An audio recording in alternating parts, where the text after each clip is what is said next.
Although it's a really tough thing to build an ethics program bottom up, you need to be able to establish first the tone at the top. That is the most critical aspect and is the linchpin of building the entire program.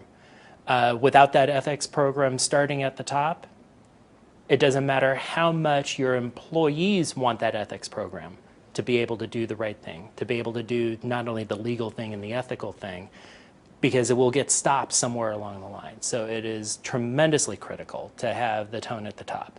And then to engender with the entire population, whether you're talking about members, customers, suppliers, potentially governmental agencies, and to understand what their needs are to be able to build an effective program for your target organization.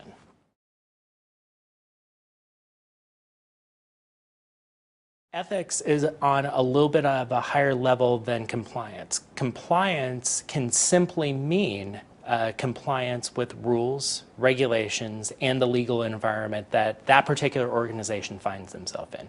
Retail, for example, you have to make sure that your products are healthy, clean, and don't affect the environment. That can be the basis of an ethics program, your compliance program.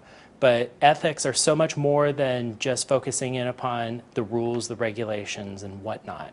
It's very important to be able to step up into the ethics program because it's directly affected to what the organization believes in as they go forward, selling products, marketing goods and services to the consuming public.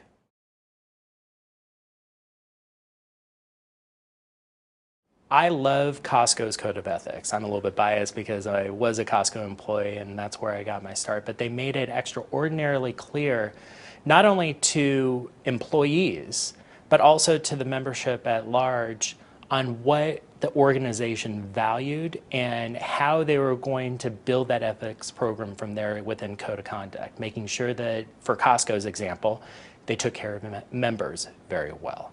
They took care of their employees very well. They respected their vendors. And ultimately, it comes down to building up that ethics program to be able to deliver shareholder value. And that's something that Costco, if you take a look at their stock price and their history, have done decade over decade, going back to, I believe, 1976 in San Diego under Saul Price.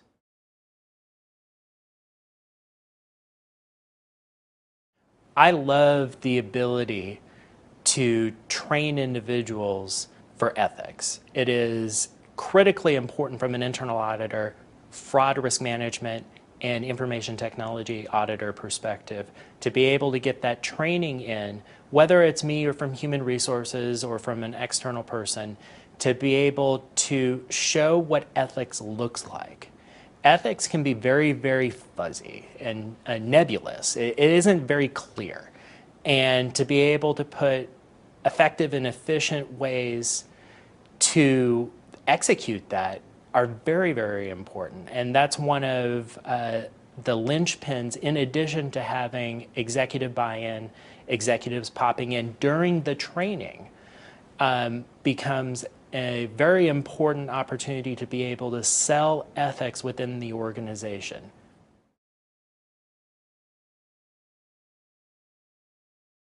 The biggest thing, at least in my view, is a bona fide, true, no retaliation policy. It can't be just a policy that human resource dictates and local management doesn't enforce it. If the home office ends up finding out about any type of retaliation, it is up to the home office to be able to find remediating steps, not only to make that particular sentinel whole, but also to correct the problem within management that caused the problem in the first place. And the most important thing that I need to mention on sentinel or whistleblower sentiment is good faith. If it's in bad faith, that's a completely different story altogether. But by far and away, something on the order of 80%, 8 out of 10 whistleblowers are not influenced by bad faith. They're influenced by a true desire to help the organization because they see something wrong.